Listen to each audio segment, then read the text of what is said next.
ఆ ముఖం తదేక్షగా చూడగానే సుమారు ఒక 50 ఏళ్ళు రోజుకి 3 షిఫ్ట్లు 2 షిఫ్ట్లు చేసి నిద్రలేని రాత్రులన్నీ గడిపి ఇలాగా చాలా విశ్రాంతిగా నిద్రపోతున్నట్టుగా ప్రశాంతంగా కనిపించింది ఆ ముఖం. ఎప్పుడో నాటకాల రోజుల నుంచి మేము మిత్రులం. అప్పుడు నేను నాటక రచయితను కూడా కాబట్టి నా నాటకాలన్నీ ఆయన ఆడాడు బ్యాంక్ కాంపిటీషన్స్లో. కొన్నిటికి నేను ఆయనకి డైరెక్షన్ చేశాను. ఆయన రవీంద్ర భారతిలో గ్రాండ్గా ఒక ఫంక్షన్ చేశారండి, రంగస్థల గురువులకి సన్మానం అని. అందులో నేను కూడా ఉండడం నా అదృష్టం.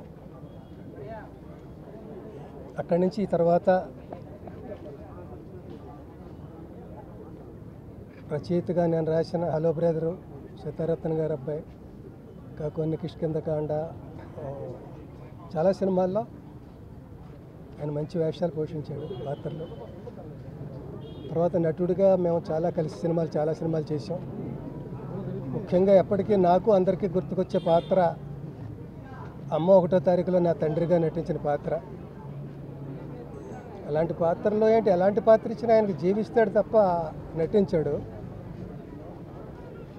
ఎన్ని పాత్రలు 800, 900, 1000 వేషాలు వేస్తే అన్నీ దేనికది విశిష్టంగా విలక్షణంగా ఉంటాయి. విలక్షణ నటుడైన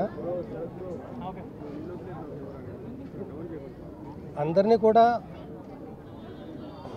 ఎంత చమత్కారం ఉందో. చిన్న పొల్ల విరుపు ఉంటుంది, ఆ పొల్ల అగ్గిపొల్ల లాంటిది బగ్గుబంటి ఉంటుంది కూడా.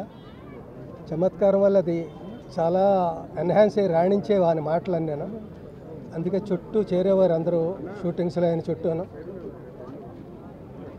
నన్ను మాత్రం ఎందుకో ఒక 1% ఎక్కువ స్పెషల్గా చూసేవాడు ఆయన. నేను నాటకరంగం రోజు నుంచి రచయితను కూడా అవడం బట్టి, సినిమాల్లో కూడా రచయితను కాబట్టి 2-3 చోట్ల నా గురించి ఆయన చాలా గొప్పగా మాట్లాడారు. ఒక చోట సినిమా రంగంలో మధ్యతరగతి జీవితాలని కె బాలచందర్ గారు ఎలా ఆవిష్కరిస్తారో, రంగస్థలంలో ఎల్బి శ్రీరామ్ దానికి ధీటుగా అంత బాగా రచించి ప్రదర్శించి ప్రేక్షకుల మన్ననలు పొందారు అని ఒక చోట అంటే, ఇంకో చోట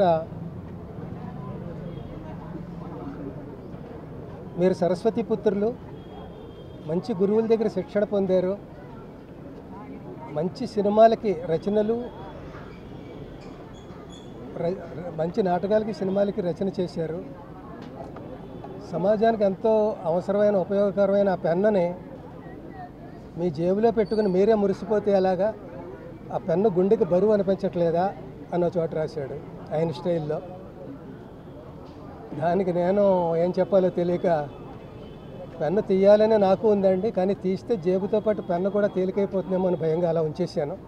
బరువుగానే ఉంది అని నేను అనేవాడిని. ఇలా చాలా అనుభవాలు. హలో బ్రదర్లో చాలా గొప్ప వేషం. ఆయన స్పెల్లింగ్ మిస్టేక్స్ అన్నీ మల్లికార్జునరావు కరెక్ట్ చేస్తుండేవాడు. కమాన్ మార్చ్ అంటే ఇది మార్చి కాదు ఏప్రిల్ అని, అలాగో అవి స్పెల్లింగ్ మిస్టేక్స్ ఎప్పుడు మానేస్తావరా అని అనేవాడు. చివరికి మల్లికార్జునరావు గారి డెత్ సీన్ ఒకటి ఉంటుంది, అందులో అంటాడు, అరే మళ్ళీ నన్ను ఒంటరి చేసి వెళ్ళిపోయావు కదరా, ఇక నుంచి నా స్పెల్లింగ్ మిస్టేక్స్ ఎవరు కరెక్ట్ చేస్తారా అని ఏడ్చాడు. అలాగే ఇప్పుడు మాలాంటి కమెడియన్లు, క్యారెక్టర్ ఆర్టిస్టులు మేమందరూ చాలామంది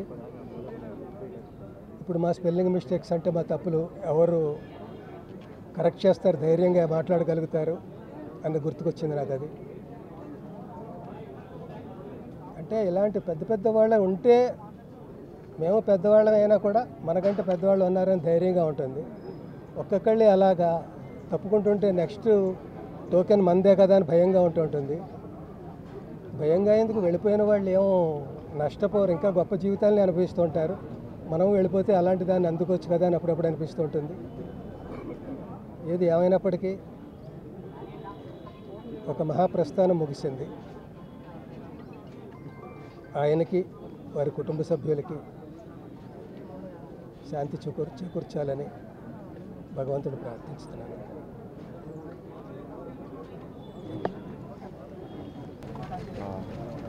మీడియా మిత్రులందరికీ నమస్కారం. చాలా బాధాకరంగా ఉందండి కోట గారు లేరని విషయం. ఆయన అంటే మోర్ లైక్ అన్ యాక్టర్ కంటే మా ఫ్యామిలీ మెంబర్. మా ఫాదర్ సినిమా షూటింగ్కి వెళ్ళినప్పుడు నేను చిన్నప్పటి నుంచి ఆయన సెట్లో చూస్తూ వచ్చాను. అలాగే నా కెరియర్ నా ఫస్ట్ సినిమా అల్లర్లో ఆయన నా ఫాదర్గా చేశారు. అండ్ చాలా సినిమాలు మొన్న లడ్డు బాబు వరకు మేము దాదాపు ఒక 40-50 సినిమాలు కలిసి యాక్ట్ చేసాం. So very close friend of my dad. అంటే మా నాన్నగారికి బాగా ఇష్టమైన వ్యక్తి. మేము అందరూ ఆల్మోస్ట్ ఈ రోడ్లోనే మేము నేబర్స్గా ఉన్నాం చాలా సంవత్సరాలు. అండ్ మన వాళ్ళకి వాళ్ళ కుటుంబ సభ్యులందరికీ ఐ విష్ వాళ్ళ నుంచి ఈ టైంలో స్ట్రాంగ్గా ఉండాలని కోరుకుంటూ సెలవు తీసుకుంటాం. Thank you.